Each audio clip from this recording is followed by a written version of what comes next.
안녕하세요. 경매사령관 박영출입니다. 이번 시간에는 당해세와 선순위 임차인의 관계에 대해서 한번 설명해 드릴게요. 잘못하면 우리가 모든 보증금 다 날릴 수 있어요. 큰일 나요. 쪽팔 수 있거든요. 그래서 이런 부분은 정말 조심해서 우리가 입찰을 해야 된다라고 의미에서 이번엔 당해세에 대해서 한번 준비를 해볼게요. 당해세가 뭡니까? 당해세는 말 그대로 조세채권이죠. 조세채권. 조세채권 두 가지 나누죠. 임금채권하고 그다음에 말 그대로 이제 여기에 있는 물건에 대한 세금, 그죠? 이렇게 두 가지 나눠지는데 대부분 이제 당해세를 조세채권이라고 해요. 조세채권인데 이제 또는 임금채권, 그죠? 두 가지 나누는데 이렇게 해서 이제 요게 가장 먼저 첫 번째는 경매 비용이 먼저 배당을 받고요. 두 번째는 이 당해세가 두 번째 배당을 받아요. 그럼 세 번째 최우선 변제가 있어요. 소액 보증금들 있죠? 최우선 변제금들이 먼저 배당을 받고, 네 번째는 선순위 임차인이 받아요. 선순위 임차인이 제일 빠를 것 같죠, 여러분? 아니에요. 선순위 임차인도 이렇게 순서가 늦습니다. 선순위 임차인이라고 해서 다 보증금을 돌려받는 게 아니에요. 진짜 이 당해세가 내 보증금은 1억인데 당해세가 막 2억일 경우도 있고 3억일 경우도 있고. 그래서 공장 같은 경우는 당해세가 저기 뭐라고 코멘트 해놨죠? 당해세는 임금채권은 대부분 이제 아니 여기 있네. 어디 있어? 죄송합니다. 어디 갔어? 여기 있네요. 이제 임금채권은 보통 3년치 퇴직금하고 3개월치 급여를 줘야 돼요. 그러면 공장 같은 경우가 부도나면 엄청나게 많겠죠. 3개월치 만약 100명만 된다 하더라도 3개월치 임금이 얼마입니까? 그래서 3년치 퇴직금까지 다 당해세로 포함되는데 그걸 다 배당해서 받아가야 되지 않습니까? 그렇기 때문에 이게 1순위이기 때문에 조심하셔야 돼요. 그런데 선순위 임차인이었다 그러면 상관없어요. 다 소멸돼요. 근데 우리가 중요한 것은 선순위 임차인이 있는데 사례를 보면서 말씀드릴게요.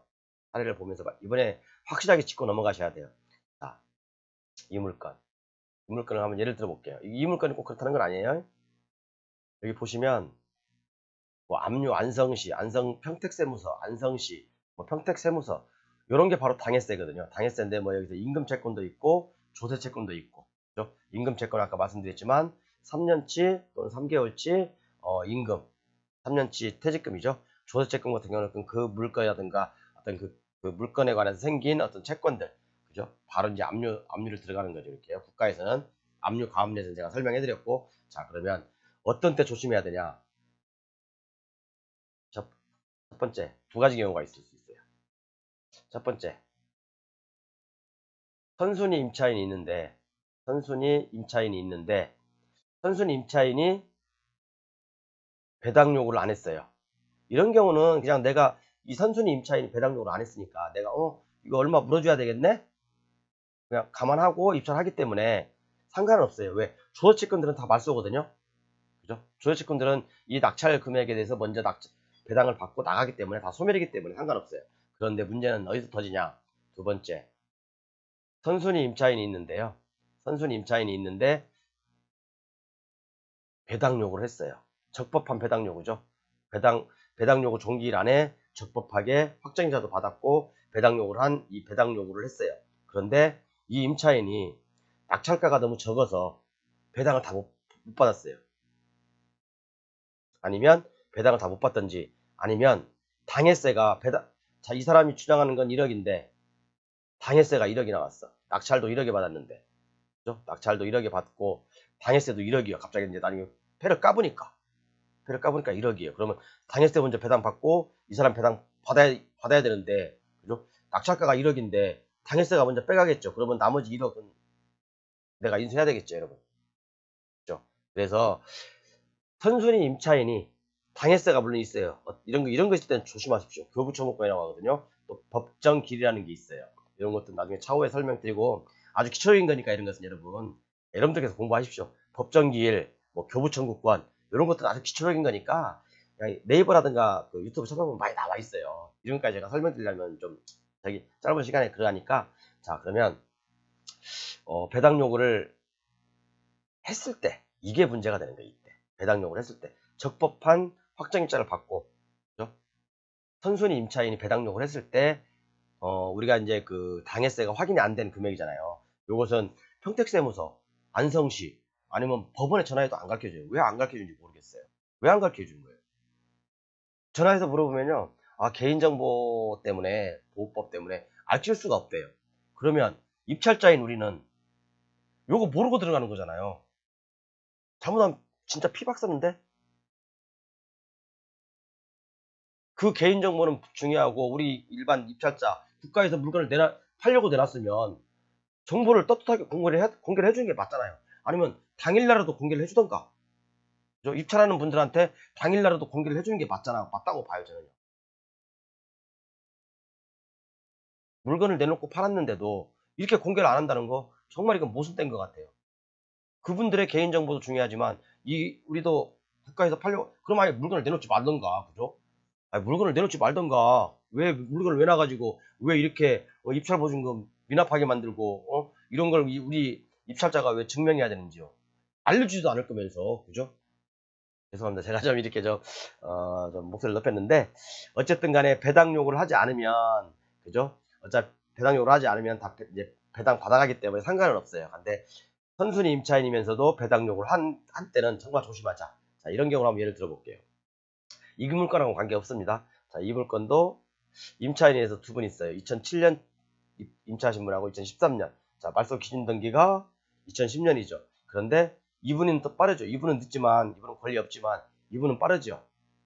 자, 이분은 빠르죠. 자, 예를 한번 들어볼게요. 자, 밑에 아까 보면 안성시 평택세무서 당해세죠, 이게. 당해세죠. 당해세가 얼마인지는 몰라요, 우리도 지금. 그죠? 이게 1억이 될 수도 있고, 2억이 될 수도 있고, 3억이 될 수도 있어요. 아무도 몰라요. 법원만 알고 있어요. 그냥 담당 기관만 알고 있어요. 우리한테는 안 알려줘. 진짜 나쁜 사람들이라고 생각해요. 아닌가? 죄송합니다. 이제, 자, 그래서 한번 계산을 해볼게요. 제가 화가 나서 그랬어요. 죄송합니다. 자, 그러면, 볼게요. 2007년인데, 자, 이 물건 예를 들어서 이제 2억에서 쭉 빠지고 있다고 생각해요. 그러면 이제 이 물건이 이제 5천까지 빠졌어요.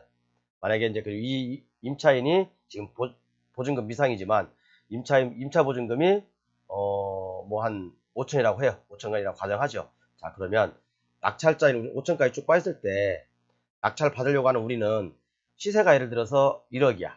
시세는 1억이고, 아니, 시세는 2억이에요. 아까 여기 2억부터 시작했으니까요. 시세는 2억이고, 자, 다시 한번 정리해 볼게요. 시세는 2억이고, 임차 보증금이 5천만 원 있어. 그리고 이게 쭉 빠져가지고, 우리가 이제 5천만 원의 낙찰을 받았어요. 근데 이 임차인이 배당 요구를 했어요. 배당 요구를 한 경우에는 이 임차인이 다 받아가면 상관없지만, 그죠? 만약 못 받아가는 경우에는 우리가 인수해야 되잖아요. 자, 그러면 한번 이런 경우 조심해야 될 게 뭐냐면, 아까 말씀드렸죠.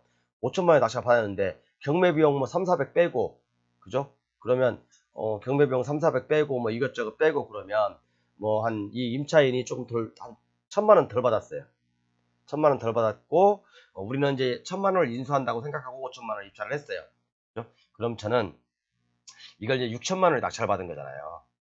6천만 원에 낙찰 받은 거죠. 그러면 좋다. 시세는 2억인데, 자, 내가 뭐 6천만 원, 시세는 6억인데 6천만 원에 낙찰 받은 꼴이야. 그리고 1,000만 원만 인수해 물어주면 돼. 라고 이제 기분 좋게 있었는데, 갑자기 죄송합니다.